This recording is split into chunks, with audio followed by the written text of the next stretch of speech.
presented to you by all that remains of Wichita's not quite legendary old flick. Old flick. Old flick.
Welcome to Living Room.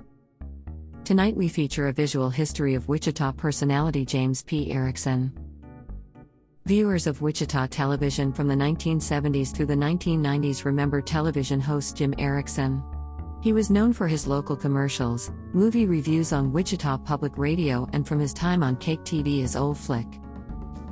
His most famous character may have been Leonard Kratslow, pitchman for Stay Crisp potato chips, with ads appearing across the Midwest. He was also influential at Wichita State University as an English professor who taught classes in film history. Erickson was a political activist who was passionate about civil rights and a staunch feminist. Included in tonight's episode is an extended interview with Erickson about his life history. We included excerpts from his many television appearances, and rare clips of his best-known characters Old Flick and Leonard Kratslow.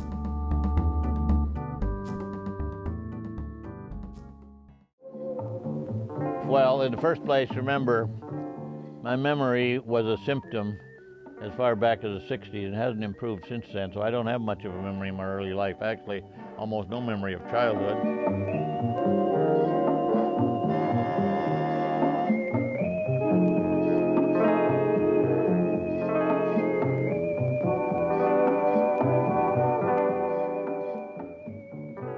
I did come out of a very fundamentalist, very Kansas, very Southern Baptistish kind of Swedish Lutheran home, which was biblical, literalist. Sex was not to be mentioned. Alcohol was, well, my father was absolutely paranoid about alcohol. A home in which my father had one personality for the public, which was very charming, and one at home, which is such that whatever good times were going on in our house usually ended when Dad got home. He wasn't a tyrant. He wasn't a brute. He did the best he could. He kept us well fed all the way through the Depression. I have to give him credit for that. He was not, my shrink said, a strong enough personality to be the tyrant he would have liked to have been. But he was a cold man. My mother at one time told me, I should have known that since I knew your father would never be a good father, I should have known better than to have children by him. She said, I thought I could be a good enough mother to make up for him being a bad father. And she said, I must apologize to you kids. I had two brothers. I now know nobody can be a good enough mother to make up for a father who does not love his children. How much difficulty that caused me, I don't know. I don't want to go into a whole bunch of psychological history, but it left its mark. And it left me, above all, with a genuine fear of the world, which is nothing but a sin trap, which was a terrible social handicap, and may have been one of the reasons that I retreated into the only thing I could do well, which was schoolwork. And I got into intellectual activities with a great interest in reading, and all that sort of thing, largely because I was unable to function on the athletic field. I was unable to function with females at all times. It's always been a botheration to me. And I had a terrible fear of failure, especially of any kind of public failure. Never learned to dance, never learned to skate because I was afraid of failing in public. It's an awful kind of a handicap to attach onto people. And of course, when it came to dating life, this was absolutely crippling. Partly as a result of that, I wound up with sort of a joker. It was a defense, and sort of an intellectual. It was a retreat. And as a result, I am not sure how much of what my life has been a reflection of what I really am, and how much has been a reflection simply of circumstances under which I grew up. Of course, I realize it is a pattern to blame your parents for everything in the world, and I'm inclined to do that. Partly because of that, I've always been an observer of life, never really an indulger. I've never been really deeply involved in much of anything except maybe the community theater. And even my teaching, there is something to be said for the notion of the ivory castle. I don't feel that I know very much about the world I've lived in because I didn't live in it. I lived on the campus. I lived on the theoretical part of it. We talked about it, we read about it, and we debated it and so on, but we didn't indulge in it. We didn't go into business and go broke, for instance. It soon, fairly early in my life, became evident I was not going to become married, which I'm not sure I ever wanted to do. I wasn't going to have children, which I know I never wanted to do. So I only needed enough money to take care of myself, and I didn't want to think about money. I vowed I would never read the financial pages in my life. That left me sort of an outside as an observer. Exception, I suppose you might say, was when I got lugged into the Marine Reserve, not the Marines.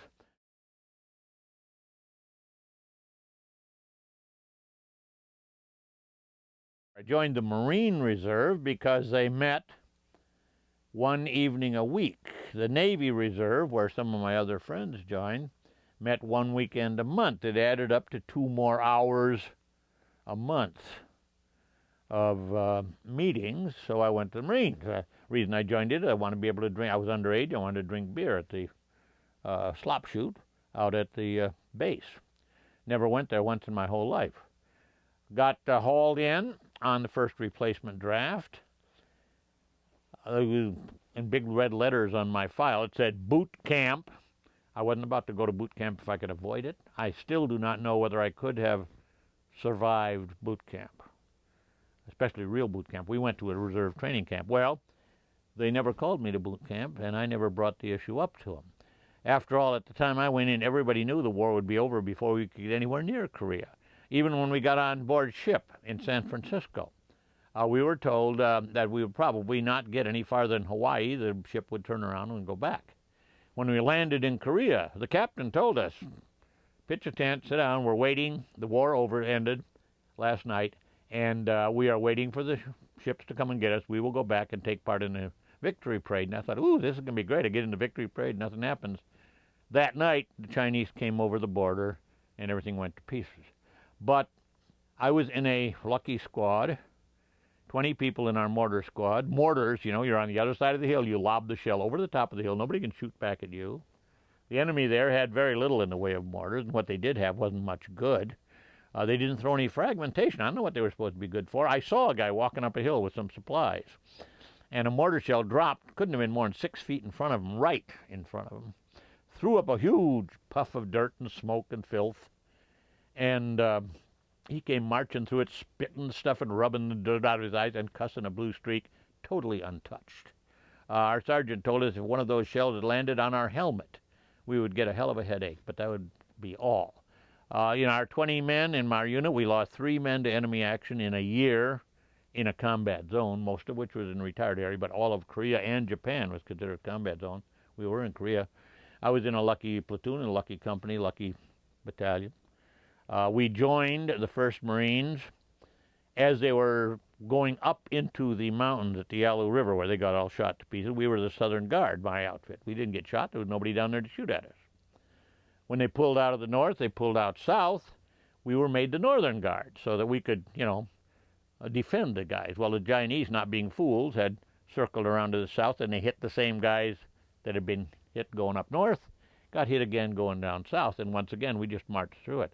I didn't even know we were in serious trouble until we got back to a reserve camp, and the sergeant told us no one will be fed supper tonight unless he gives me a letter to someone back in the United States, obviously telling them we are alive, we have survived. That's when I realized we were in trouble. I spent most of the time, as a matter of fact, 3 days in a sleeping bag. because we were on a steep hill. We couldn't set the mortars up anyway. They wouldn't fire because there was no place to put the base plate down. And we won't go into the fact that our equipment had been preserved on Guam for a couple of years, and some of the shells, well, the powder thing was supposed to be jet black. Some of them were almost white. Some of the shells fell apart in the barrel of the mortar, and a number of them fell very short. We almost wiped out the entire battalion command one time on a short round. It wasn't our fault. It was a bad round. We asked the lieutenant when he came back, how close was it? He said, if I had a glove, I could have caught it. So I didn't see anything much of anything there. I got something out of it, I suppose. My own mother wrote me after reserve camp, not boot camp, reserve camp, that she was proud that she didn't think I'd been tough enough to get through camp. I suppose I got out of it a certain sense that I had accomplished something which my friends had made no secret of the fact that they didn't think I could get through. I didn't get through much, but they thought I could get through even less. The closest I ever came to writing something serious was when I was thinking of writing a play called The Fall from Manhood about the utter irrelevance of military service when you get back to civilian life. It meant nothing. The kind of problems I had nothing to do with whether you can survive being shot at and whether you can survive cold weather. Whatever kind of self-respect I had learned through getting through this, we were under fire for maybe 5 days in the whole year that I was in Korea.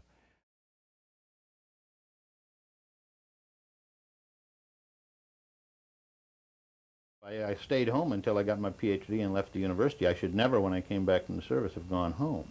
But see, I didn't know until I moved down to Texas that people did not go through their whole life with a tight, hard knot in the pit of their stomach. I didn't realize I was nervous. I thought that was the way people were. Matter of fact, I'd lived in Texas for some time before it suddenly occurred to me. I no longer had that feeling. And when I came up to my own house and came in the house, I didn't get this tension as soon as I came in because there was nobody there. That may be one of the reasons that I can live alone so successfully, because that's the only place I can come in with absolutely no disapproval and no scowls. I can live my own life. I can do my own thing in my own house, and I was never able to do it, and I stayed home too long. I don't remember what the master's thesis was. PhD dissertation was the novels of Eliza Haywood from 1722 to 1752 or something like that, about a woman whose claim to fame is that she was a professional writer, very rare for a woman making her living as a professional writer in 18th century England, from the time of Daniel Defoe, which is really before the novel was even introduced, through almost the end of Henry Fielding. And I think, although she wasn't influenced, no, I don't think she was still operating when Lawrence Sterne came along.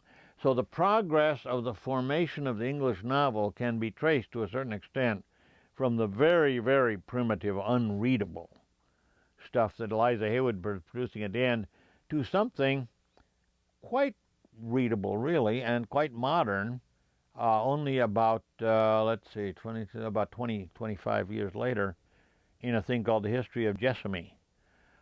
She's not a good writer at any time, but you can trace the form of the novel and see what the influence was on this writer and on the form of the novel in general, because other people followed much the same pattern. It was not a publishable thesis, partly because of the form in which I chose to do it, which I think was a perfectly legitimate form, but it was never intended for publication. My advisor was not a man who was particularly interested in publication. As a matter of fact, he said the PhD thesis should theoretically be limited to 75 pages. He said all the PhD thesis is supposed to do is prove you can do independent research, and if you can't prove it in 75 pages, he said you won't prove it in 7,500 either. So he sort of shared my lack of ambition on that. He did not share my lack of ambition later, however, when he kept telling me, why don't you get going and get into print and get all that sort of thing. The master's thesis, if there was one, I don't remember what it was about. I'm not sure there was a master's thesis at that time for people who were planning to go on for a PhD. The Eliza Haywood project had been chosen because I had serious intention at the time of becoming a historian of popular literature. I was going to do a long, elaborate history of the bestseller from Daniel Defoe to the end of World War II. But I soon discovered that yesterday's bestseller is not readable today. And the burden of struggling through all that stuff would have been simply an impossibility. It was interesting for a while, but it was not interesting long enough for me to come up with anything that was worth trying to put into print. And as a result, I lost interest in publication when I discovered I could get tenured here without it, and that the rewards of publication were not, it seems to me, as great as the burdens of it would be. I simply lost interest and never did it.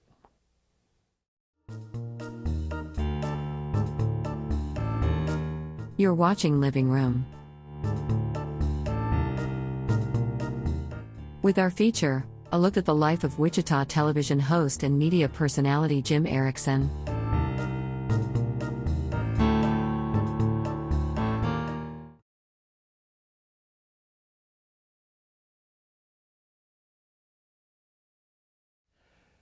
Well, of course, my memory doesn't tell me a whole lot about Wichita when I came here. It has changed. It was much smaller, of course. It was much smaller than where I was born, Minneapolis, Minnesota. 1931 Hoover administration, by the way. I go all the way back before Franklin Roosevelt. Minneapolis was about 1 million, I suppose, something like that. Then at that time, I think Wichita claimed to be somewhere in the vicinity of 248,000, something like that. At that time, people complained, which I think not many people complain about now, that there was no place to get a decent meal. There was no decent restaurant in all of Wichita. There was no art theater. I still maintain Wichita is probably the only city of its size with 3 colleges in it that never had an art movie, even in the 50s and 60s, when every railroad crossing would hang a sheet over the bar and show Ingmar Bergman. We never had one. The most determined effort we had was the Victory Theater, which would show 1 porn movie and 1 art movie. I remember they had a double feature of The Immoral Mr. Tease, I believe, and Through a Glass Darkly. And I'm told the manager discovered that the audience was coming to see The Immoral Mr. Tease, and he was paying the high rents for Through a Glass Darkly, and that was the end of that. Now it makes very little difference, really, partly because either the movies are fading or my interest in them is waning somewhat, but largely because of the availability of cable television and videos and DVDs and so on. We have alternatives. I really, for a person who was teaching film, teach something that after all was not exactly in my field. It was supposed to be in my field when I was hired to come here. The underarrangement was that the chairman of the department at the time, Walter Merrill, and I would be building up a film study program at WSU, but Merrill never was able to get the financing for it, so we never got beyond 2 or 3 courses. The only one I ever really wanted to teach was the one I did teach, the opening narrative in literature and film, comparing the features and advantages and so on of fiction to, and other forms, drama, poetry sometimes even. T.S. Eliot versus La Dolce Vita, for instance, the love song of J. Alfred Prufrock, very similar structurally and thematically to La Dolce Vita. And sort of what I thought was a beginning course for people who depended perhaps too much on the visual media. In the back of my mind was always television news, which is even worse in terms of the amount of information it gives you than radio news, which is in its turn worse than the newspapers, which are worse than the magazines.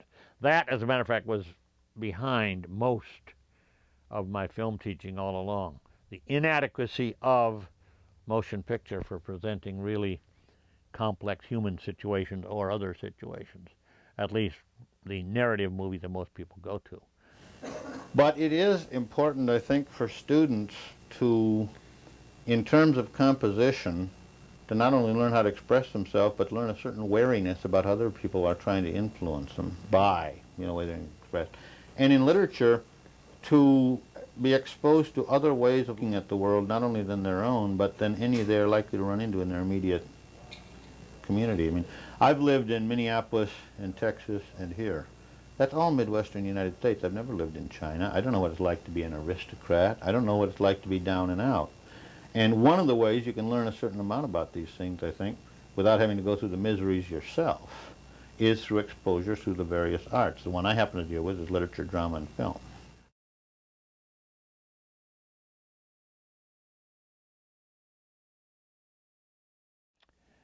Went into teaching. Well, I started out, I was going to be a playwright and a novelist. Then I got into university and discovered that while I had been one of the best in high school, I was not one of the best in the university.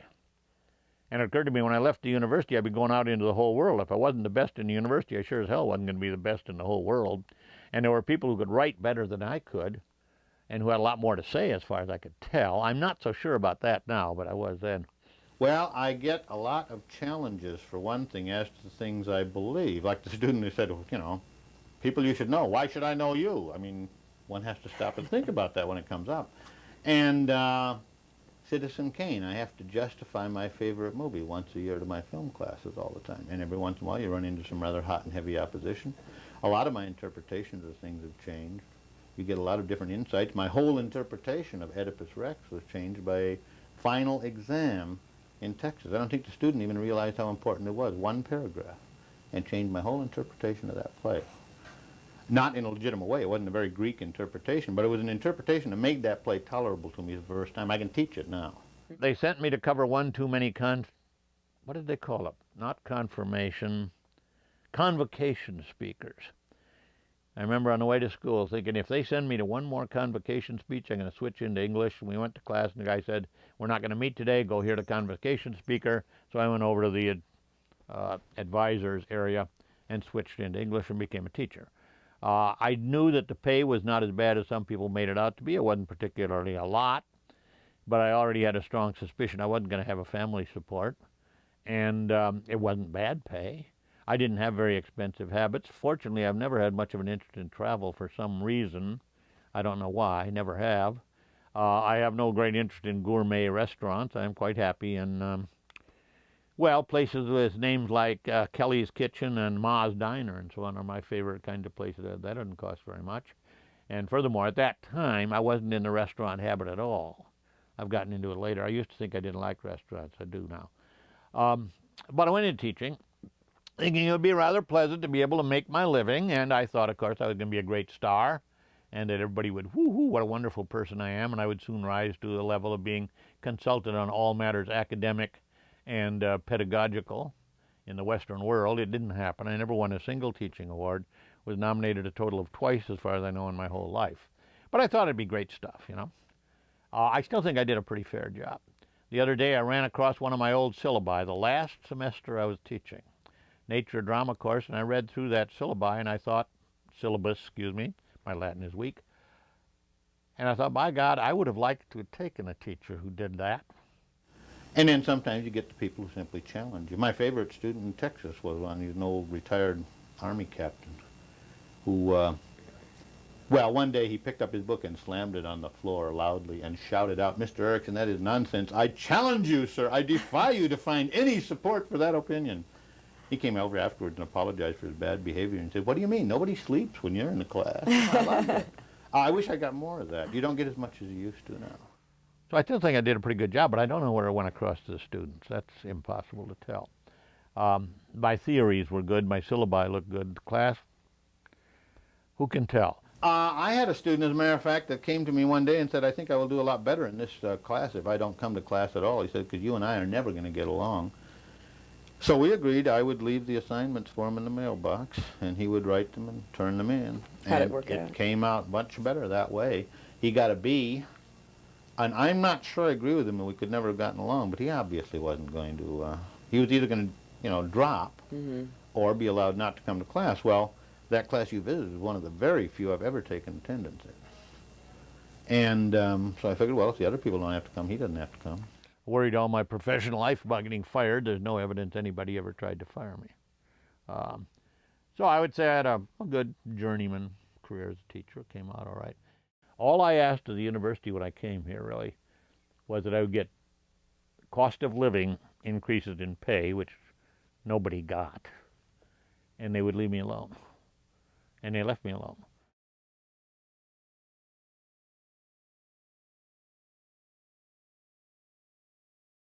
Well, 52 a year since 1974. I don't know what that adds up to. An awful lot more than were probably worth watching. Published primarily in simply the East Wichita newspaper. There may have been some in some other independent newspaper, never certainly the Eagle. And broadcast, well, mostly on KMUW since 1974. The Hobbit is visually awesome and full of action, but that's about all you can say for it. Jim Erickson, over and out. Or there were also reviews for quite some time, well, for about 3.5 years, on Channel 13 with Vivian Minchell Ford for the University Television station. I recall sometime way back there doing reviews with Nancy Avery, who was then with the Eagle, at Channel 10, but I'm not at all sure that that's accurate. It may have been Channel 8. I don't know how many it adds up to, an ungodly number. I have frequently, as a matter of fact, gone on as to why the reviewer never represents the audience. Well, I'll just boil it down. There are two primary reasons. He maybe didn't want to see that movie at that particular time anyway, and he's working, and you're not. The very beginning of a movie is supposed to be able to grab you emotionally and cling to you, so all else is extruded from your mind. You cannot conceivably do that with a reviewer. The worst time to try to grab him is the beginning. That's when he's trying to decide, okay, what am I going to build my review around? What's going on in this movie that I can talk about? What are the keys here for me to keep an eye out for? That is not the attitude. That's not the way the movie reviewers wants you to be feeling at the beginning of the movie, but that's the way the reviewer is feeling. And as a result, I am never disturbed particularly when people say they disagree with me. I disagree with other reviewers. I have had a few occasions on seeing a movie again that I've disagreed with myself. A review, not the work of a critic, is a much more serious matter. The mere reviewer is giving you an impression of the movie from a single showing and is under certain circumstances, which he can pretend to ignore. He can try to ignore, but he will not succeed. You go to a riotous comedy when you're in a gloomy mood because your girlfriend just dropped you and you find out you've got a strange, symptom on your medical chart. You're going to respond differently than you would under other circumstances.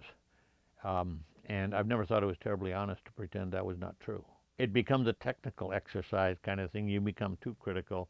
You can't relax and get that naive satisfaction unless you see something that's a veritable masterpiece, like The Return of the King, for instance, or Toy Story 2. But it's very rare that you can get that kind of total immersion in the film once you start studying it in terms of how long was the shot, when did they use that angle before, what's the significance of the color scheme, And sometimes I wish I would have preserved that just for fun. I made a hobby into a profession. That's not always a very good idea. Don't regret it, really. And it helped. It helped keep me at the university. It's one of the things I did instead of publication, for instance. But there's a certain cost to it, too.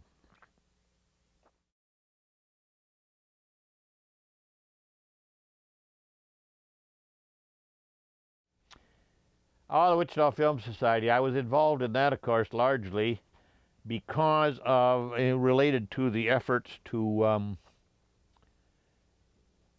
establish a film studies project at the university.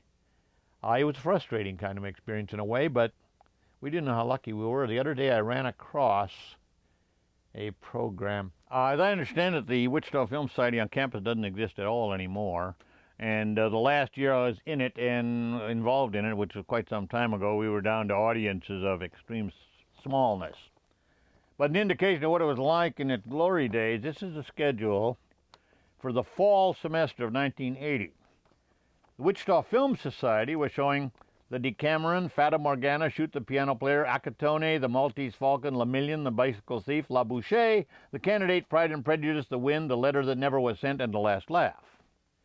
Flick was showing Breaking Away, Heaven Can Wait, Kentucky Fried Movie, 10, The Jungle Book, The Rose, Rock and Roll High School, The Champ, Young Frankenstein, The Graduate, Freaks and Wizard, and The Producers.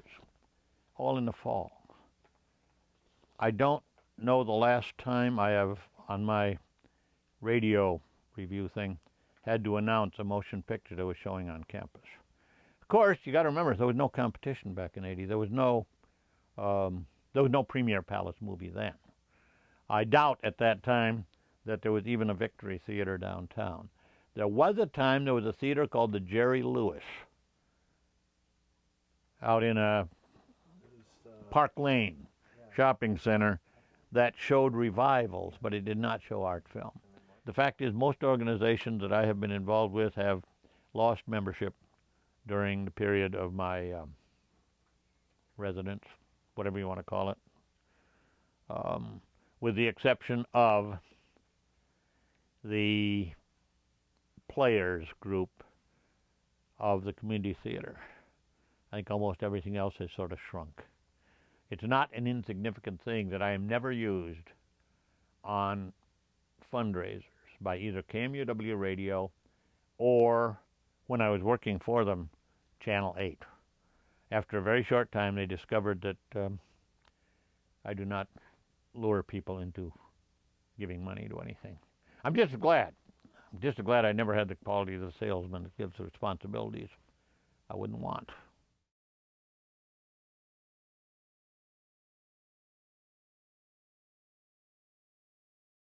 When I came here, I also had a deal with the chairman that as part of our promotion for drama and film, I would work with the community theater.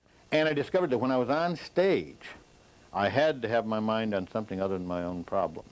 It did make me more bookish, and it's probably the reason I went into academic life, because the only thing I could do that gave me any satisfaction that my parents approved of was schoolwork. So I wasn't in town here a month. Before the chairman came over, I was working registration. He said, Mary Jane Teal is having tryouts for Comedia. I will take over your registration duty. You hop down to 2nd and Fountain there and try out and see if you can get into Comedia. And I went down there, and I must say, one should never brag about oneself, but other people don't brag about me, so it's left to me, that she considered me quite a find for Comedia, especially playing simpleton. And then finally, I got a serious role in The Wall, and that opened up other things. And then I got tired of community theater and finally quit.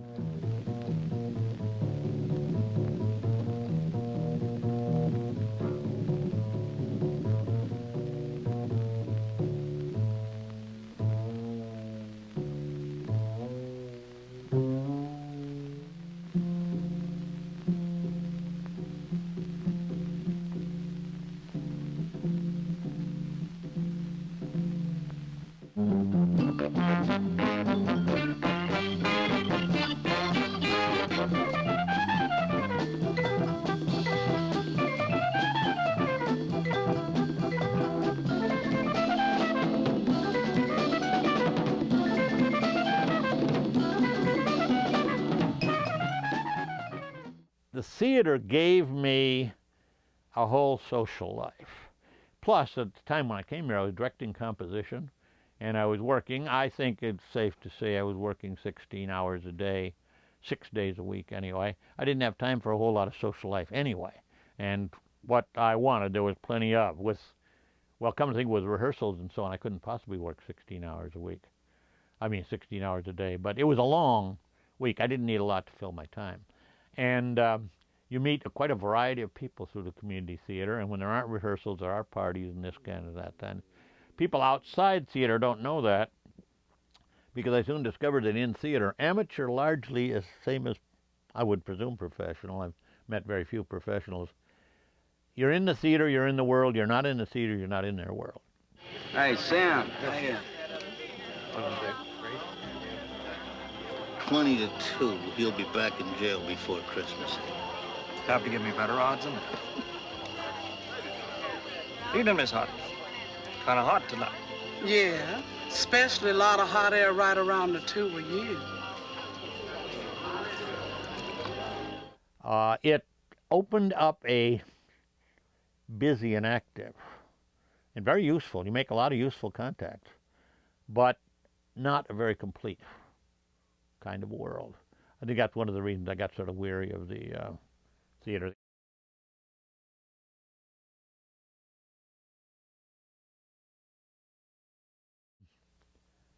I haven't felt the changes in Wichita the way a lot of people have, because they haven't affected my way of life, which is still largely books, movies, private parties. Private parties are slowly going, well, not so slowly, going defunct now.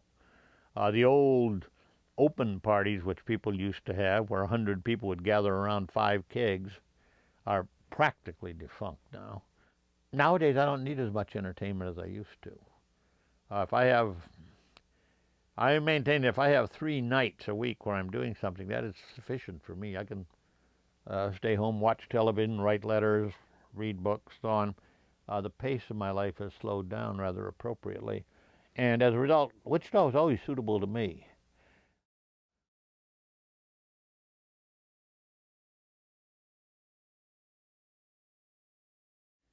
Parties, actually, I gave back in Minneapolis when I was a kid, whenever my folks left out of town, which was very rare. And I had parties that were well known even back then.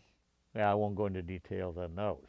But when I went to University of Texas, the entire indoctrination, greetings, whatever program was that they had for new faculty, I was the only one added to the English department that year, which may be one of the reasons for it, but they must have had teaching assistants and so on that were coming in, was that I was given a key to the office and a library card. That was it. And I thought, well, no institution at which I work is ever going to treat the incoming people, most of whom come from out of state, they don't know anybody. Nobody is ever going to get treated that way in my department again. So the next spring I had a party. By the next fall, the department had made it quite clear they wanted no official connection with my parties, and within a year they were having parties of their own, which were of a much more sedate nature than mine. I always feel pressure to put on a show for anybody who's around. I mean, that's no problem. I don't seem to have the need for close relationships. I have a lot of friends, but they're almost acquaintances. My original plan was that at 7 o'clock, all the new people in the department would come. So everybody who came to the party at 7 o'clock would know that the people around them were strangers to town, the same way they were. We're looking for social life. We're looking for social contact. They could get to know each other. That'd be the time to mingle. At 7:30, the rest of the English department would come. Then the people, since the people who were originally invited were the teaching assistants and so on of the Department of English, these would be the rest of the faculty. They'd know these are people we'd be working with. They'd feel, sort of a kinship with them. At 8:30, the whole rest of the town could come pouring in. Channel 10, which had the way of recording the irrelevant and the blasphemous and picking things out of context, I was guaranteed that the camera crew would show up early when everybody was sober, and they did not do so. Now, I consider this, is there a lawyer in the audience? Call Erickson and defend him. He needs it. Oh, he needs it. There's no way any of this footage can be used for any purpose except to fire me. And at that time, I was sending out, because I could do it through campus mail, as much as 300 or 400 invitations to these parties, and I would get maybe about 100 people coming to them. It was hard to tell, because people would be in the house, they'd be across the street in the park, they'd be out in the yard, they'd be all over the place. At Halloween parties, this is where we set up our little tableau. That is the remains of last Halloween's Western Saloon. Before that, the year before, we had an auto accident in here. The year before that, I believe, was a feast where you had various monsters and so on, and they sort of caught on. And during the 60s and 70s, there were a fair number of people giving these open invitation parties. My theory has always been that for my parties anyway, 25% of the guests should not be personally known by me. That kept fresh blood coming, it kept things interesting, and kept new topics, or at least new points of view coming up, all that sort of thing. I've always gone in big parties. I don't know how to give a small party. Small party is risky. You invite 8 people and somebody there is angry at somebody else and the whole party can be shot to hell. You got 100 people there and who cares? You can dodge people. I have people come to my parties that I would prefer to keep away from. Well, they're big parties. I can keep away from them, leave them in the next room. I may have to quit giving parties, but I hate to do it because I'm the last one that gives these. That way of life is gone now. This everybody's welcome, we trust everybody, we love everybody, we're all equal spirit of the 60s and 70s. It was never quite that, but you know what I'm talking about, is gone. Vacation time. This is what life is like if you become very famous. Jim O'Donnell, take warning. Are you really photographing this? But anyway, the parties got started that way. At our peak, we had 4 of them. Beginning of the year, end of the year, New Year's Eve, Halloween. We're down now to 1 per year, largely because of the theft problem. Although I'm getting older now, it takes a lot of energy to get this house in shape. I wouldn't want to go back to the New Year's Eve party, but frankly, I would rather like to have the spring and fall ones, but I won't. I can't risk it anymore. They were too big, too anonymous. Oh, stop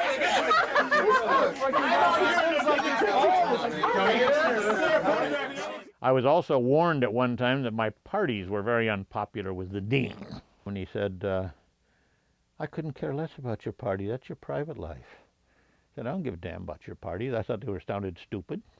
But so what? You're not here to make me happy. I must give the university credit, at least as far as I was concerned with that. That's all I asked for them. They didn't pay me terribly well, but they left me alone. That was worth a lot.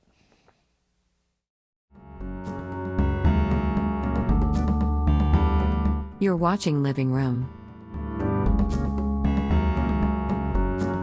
Tonight we take a look at the life of Wichita Television host and media personality Jim Erickson.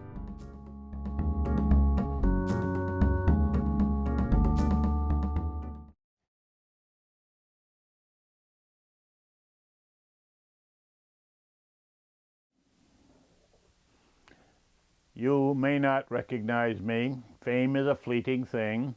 But back in the vicinity of 1977 in Wichita, Kansas, I played a man named Old Flick and introduced a lot of movies, some of them almost as good as the one we're showing tonight. Old Flick was my name then. Well, I guess it's still my name insofar as I have any. It's many years later. Look what happens. We shot them out at Channel 10, and we had discussions about this character.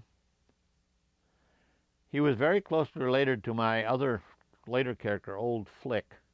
Both of them were very closely related to Archie Bunker, based on the notion of a person who was a very ordinary person, but who thought a good deal more of himself than that, but who had no real accomplishments in life. It's significant that Leonard Kratslow, the potato chip man, for instance, only had this one thing that made his life worthwhile, was potato chips. He had one friend named Calvin who was mentioned. Otherwise, there was no social life, no profession, no achievement of any kind attributed to Leonard Kratslow. But his life was made worthwhile because he was the world's greatest connoisseur of potato chips, and he had found the greatest potato chip in all the world, the Stay Crisp potato chip. Nobody knows what happened to Stay Crisp potato chips, but they disappeared from the market, and now went Leonard Kratslow with them. Let's see, what was it after Stay Crisp? Well, the yard store things, of course, run only during the athletic season, I understand that. What kind of stuff do you find at the yard store? Next year's coat at last year's prices. Saws and shovels, drills and vices, precision tools, tarps and hose, luggage, vinyl, surplus clothes. Actually, the yard has so much stuff you could spend days here. Acres and acres of hardware and steel. What you want's in here somewhere, and they'll give you a deal. Now, some of it's surplus or been used before. So if you need something strange and you've looked long and hard, don't give up yet. Just come to the yard.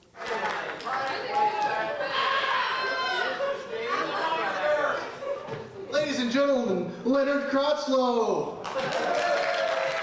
His first public appearance in what, 20 years? Erickson says you're just a bunch of low-brow hooligans and he won't have anything more to do with you. He went home. Your prize, and Mr. Potato Head watch. Erickson said he knew these rules would be too hard for this group. The grand prize, actually kind of cool, is a antique Davy Crockett poster.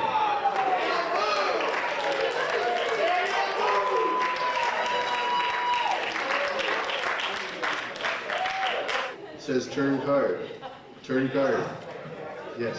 I suppose you all noticed it was a Daniel Boone poster. Thank you, Leonard.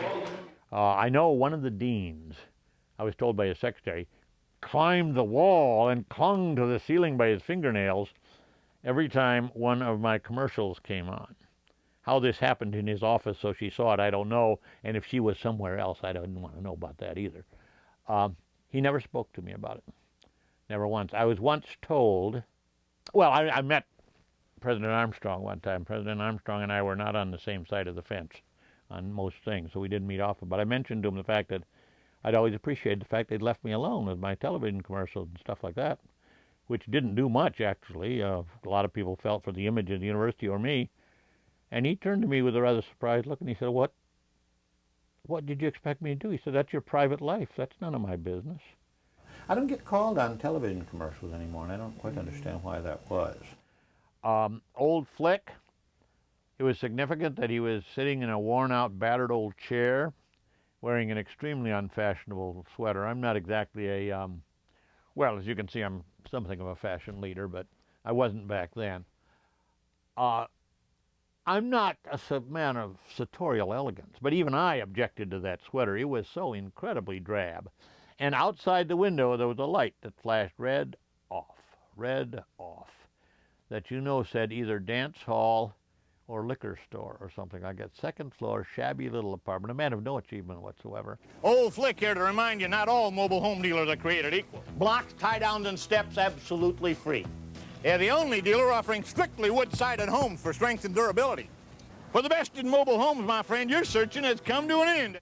Old Flick had only one thing going for him, that he did know something about movies. Welcome. I am Old Flick, of course, and I am welcoming you to Kansas' first time ever three-dimensional motion picture on television. And since I am here to represent the cultural and educational aspect of this venture, as well as to try to catch the creature from the Black Lagoon, I have assigned a couple of my friends to handle the more plebeian matter of showing you how to watch this movie. Now have your glasses ready and watch these people closely, because this is not like other movies on television, because this one is in 3D. Oh my goodness. Oh my goodness. Oh yeah, there's the Old Flick sign. The one that, here, let's get some of the dust off that. Turned it sideways and it read very unfortunately for the first week or so we were on. We didn't realize what it read until they broadcast it. And it was too late to do anything about it. But, well, we survived it. It was on late at night, so we didn't get any complaints that I know of. Now earlier I had done a somewhat similar series for Channel 10. Of 14 Sherlock Holmes movies as a character named by John Froome, Dr. Gray Matter. Dr. Gray Matter was a very different matter. I did not realize at the time that I photographed for some reason looking like Nigel Bruce, or did back then. I don't think anybody realized that till we started broadcasting. Dr. Gray Matter was a person of some sophistication. He wore a, I thought, rather elegant purple bathrobe. It was cheap, but it looked elegant. I think it was cheap anyway. If I recall correctly, it was one that was given to me by my folks. They were not in a position to buy expensive clothes, but it looked good. And he lived in a place that certainly did not indicate lower economic level, although it didn't necessarily indicate very high level either. But he showed no signs of poverty or deprivation. He was a man of some culture. He even spoke with my version of a British accent, which people have told me sounded more like a Mexican Jew than anything else, but it was supposed to be a British accent. And it was supposed to, as a matter of fact, be based somewhat on Nigel Bruce, sort of a, Mr. Holmes was a good friend of mine, very intelligent, that kind of a thing. But that was not the vein that seemed to come natural to me. That's not what people generally put me in. I generally played people who were not spectacularly successful in life. The roles I had the most success with on stage were very much the same, with the possible exception of the narrator in Royal Hunt of the Sun. And even he was simply a soldier. He wasn't a general. But he was a man who was very proud of his achievements, although he admitted that he had caused more harm than good in the world. Who invented Kratslow? I don't know. The name, somebody told me, had been used by somebody like Shelley Berman or some such person. At the time, we didn't know. We didn't know where the name came from. It just sounded like a sort of a second-rate person with a big ego. We did have quite a bit of discussion, a lot of talk about who Old Flick was supposed to be called. I remember he had names like Mr. All Night Long was one of them, for instance, and I can't remember what the rest of them were. But they all basically were related to Archie Bunker, all in the family, except for Dr. Gray Matter, who was related really, I suppose, really consciously to Nigel Bruce. I didn't know I would look like Nigel Bruce, but I knew I was acting a little like Nigel Bruce. It was by way my biggest success. I was several times in my life I was supposed to get rich. The big chance was Leonard Kratslow. At our peak, I was told we were playing in 7 cities. I got mail from both Minneapolis, Minnesota, and Austin, Texas, friends of mine who had seen me selling what everybody identified as daisy, clover, potato chips, and this potato chip and that potato chip. They knew who Leonard Kratslow was, but they did not know the name of the chip, which I think may have been one of the reasons that, well, we built the product up. They were doing good business, so they sold and got out of the business, and that was the end of that chance for me to make fame and fortune. So here I still am in Wichita, which is probably just, well, I don't know where I'd be any better off. I don't know where I would have lived a better life anyway. And when I was doing Old Flick, I learned enough about what it is to be a celebrity to realize it is no fun to be a celebrity. You can't go to a garage sale. You can't go to movies. Well, Old Flick can't find the creature from the Black Lagoon, but you can find the revenge of the creature in 3D right here in your home this Saturday at 6.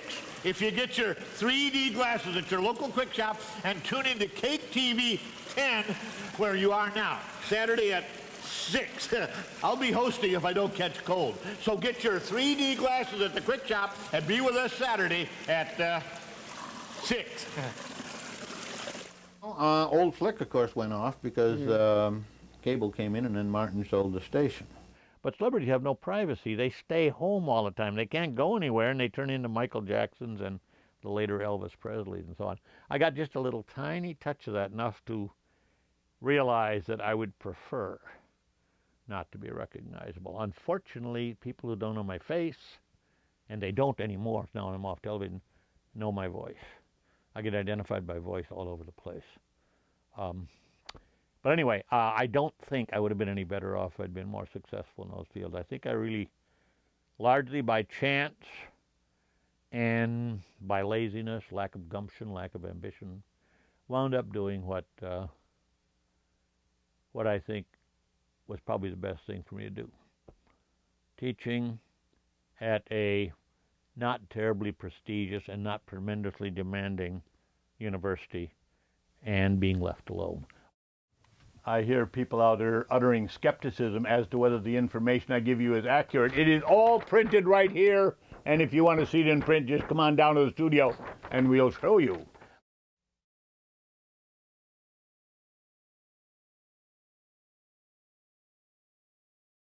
We had high hopes for King Kung Fu.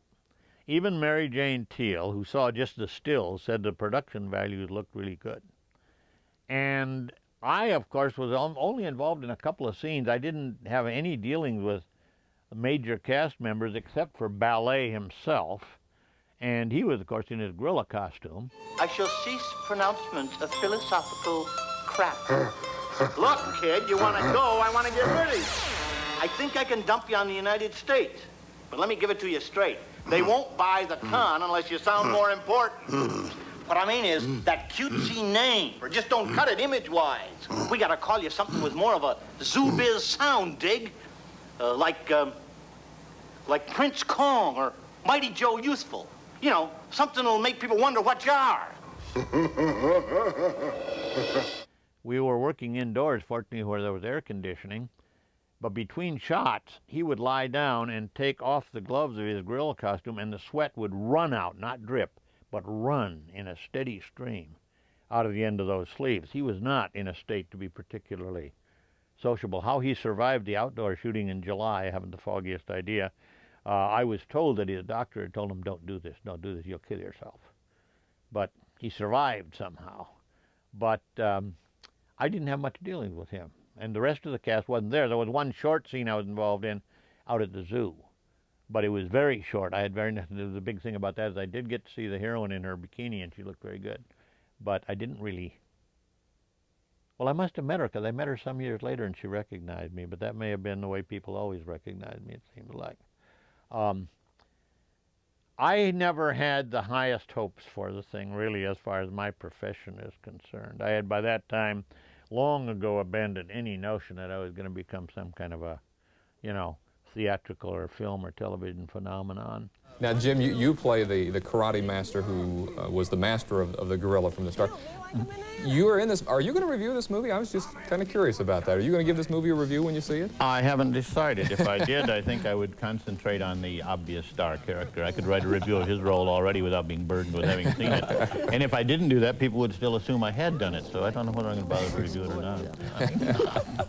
The Burl Ives look is out. The Tom Selleck look is in. So this film isn't going to do it for me. And I did it mostly just for fun and had a pretty good time doing it, although I have certain psychological difficulties. One of them I can't stand is people poking at my face. They did my makeup, did the whole thing, and got the eyes wrong. So they had to take it apart, and they were doing it again, and they just about got to the eyes, and I said, no, you're finished. So we never did get the eyes done right, because I could not stand it anymore. I would never be able to be another Lon Chaney. When I went to the theater with that thing, at the premiere showing. About 250 people attended the world premiere showing tonight. It's an excellent movie. I'd recommend it to anyone.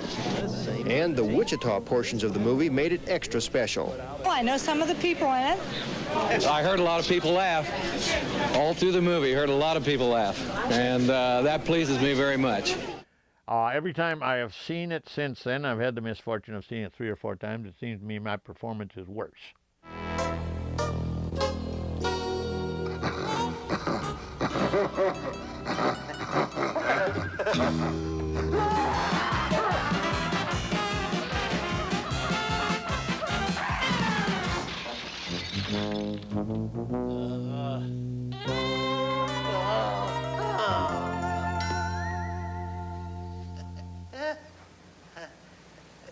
Wise is the man who knows when to release house pet, of whom he cannot control or teach anything more to. By the time it was finally released, the Kung Fu television program was gone in history.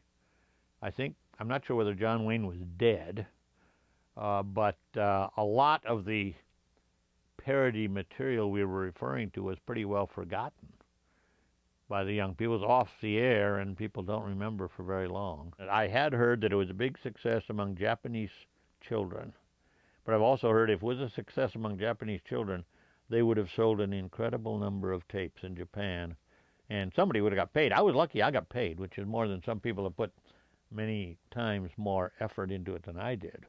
In this film, taped via satellite, we see the famous teacher on the day he made his generous gift. With oriental dignity, he calmly explained the tears in his eyes as being the result of a painful broken arm. But we suspect that bidding farewell to his King Kung Fu hurt more than he cared to admit. I don't particularly regret King Kung Fu, but I certainly wouldn't regret if it's never shown again. Wouldn't cut me up at all.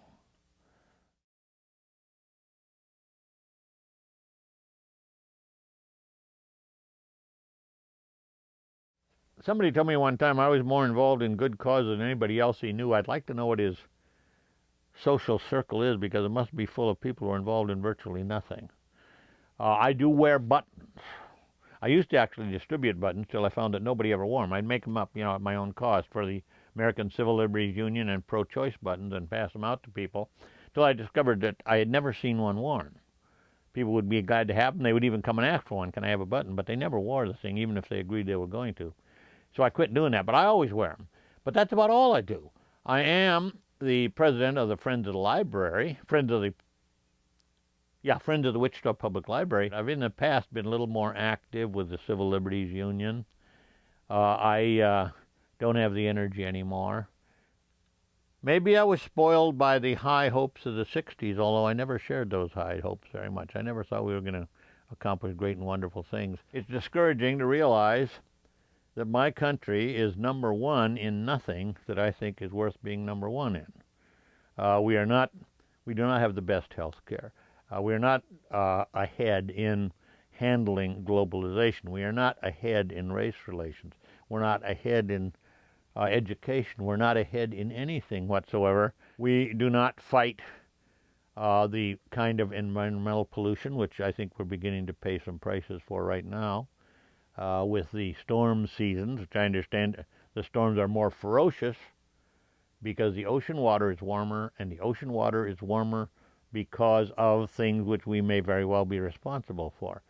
We keep quibbling about good science and so on, when the things that we are supposed to do for the environment are things we should very well do for economic and political reasons anyway, whether, whether carbon monoxide is causing the temperature to go up or not. There are certain things that ought to be done because the temperature is going up. If the temperature is not going up, we are still better off if we could find an alternate form of energy to oil, so on and so on. I find the whole scene extremely discouraging, and so I'm not very politically active anymore. This is a little world that has been constructed in case the big world for some reason becomes inaccessible or unacceptable. I remember for many, many years ago thinking that's what my house would be. It would be a little world all to itself, to have its movies, its radio programs, its books, everything I needed, actually. But that's sort of foolish. Everything you need can't possibly be in the house anyway.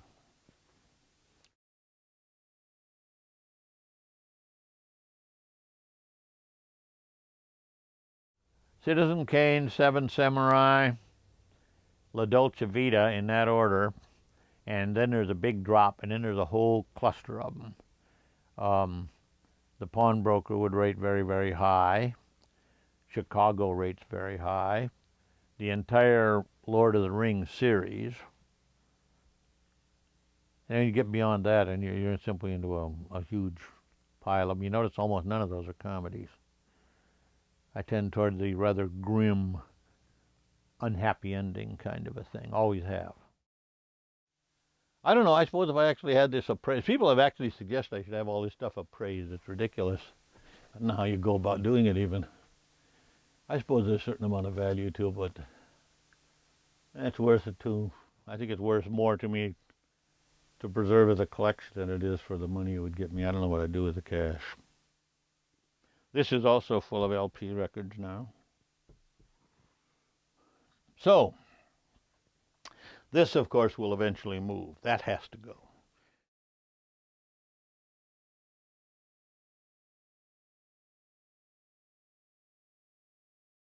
I would say certainly Plan 9 from Outer Space would be one of them. I've never thought much about movies in terms of guilty pleasure, as a matter of fact. Happy Go Lovely, largely because of Vera Ellen. Where the Boys Are with Connie Francis. My current one is Stardom, starring Jessica Paré, which I'm sure you've never heard of. Has Dan Aykroyd in it and Frank Langella, made in Canada, which I absolutely love. I've shown it to about 6 of my friends. None of them are impressed by it except me. There's one called If Ever I See You Again, which is rated bomb in the ratings book, starring Shelley Hack, that I've always thought rather highly of. But the fact is, I don't see movies over and over again anymore. I go to my review movies once a week, and that's about all I see, unless something turns up on television. But I have watched Stardom, I think, 5 times in the last 3 years. And that's pretty heavy watching for me. I still don't understand why it was not a success and why Jessica Paré has not become a major star. Plus, see, I haven't got such a bad life. I don't make a lot of money, but I'm a single man. I don't need a lot of money. I don't have expensive habits. I don't like to travel. Find something you're satisfied in doing that you feel is sufficiently useful to satisfy you. If you are contented where you are and somebody else is not contented where he is, you have a right to figure, I made it. He didn't. Even if he's the president of International Oil and you are a ditch digger. If you're happy, you've made it. And I wish people other than Gandhi and Thoreau would say that.